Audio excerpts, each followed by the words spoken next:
Well, good morning mga kasusgiliw. So ito this time, maghahatid naman tayo sa aking bunso punta sa school. So ang pasok natin is 7 a.m.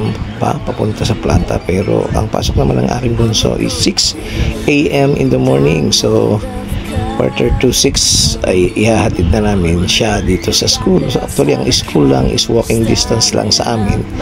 So kung mapapansin ninyo, yung aming school ay nasa likod bahay lang namin. So kaya lang may bakod siya.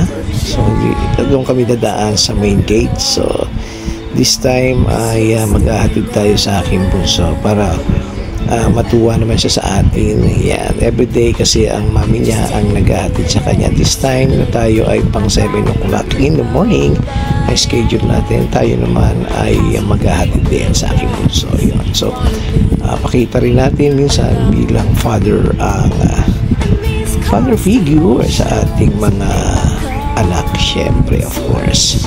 Yan, para malaman nila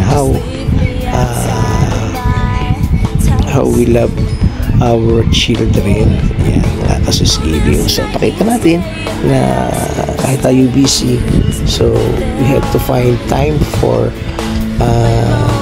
our kids. Yan, pakita natin kung gaano natin sila kamahal.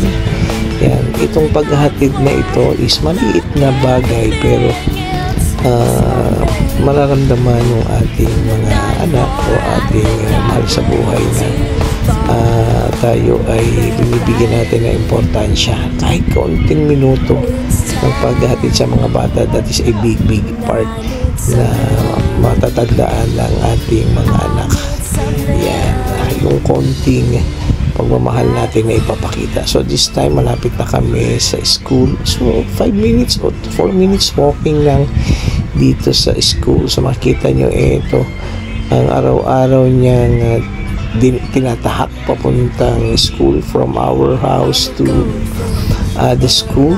So malapit lang ako, likod bahay lang namin, kaya nga lang may bakod, di kami doon dumadaan. Dito kami dumadaan sa main gate. So eto na, akay ko ng aking bunso. Diretso na kami doon sa kanyang room. So eto, entrance tayo. So dito siya pumapasok. Ayan, actually siya po ay grade 1. So yan ang aking anak na bunsong babae, one and only girl. Yan, tuwan-tuwa siya kasi pag ako naghahatid, tuwan-tuwa siya.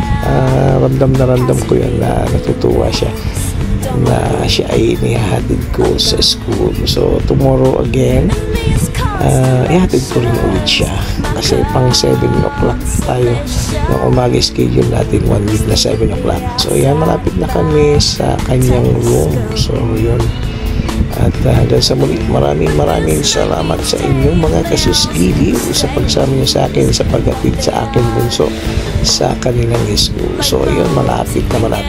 Maraming salamat po.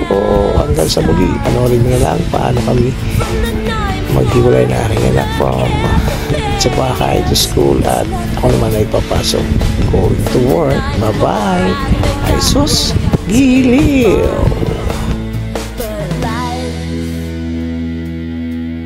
It's time, and I need something.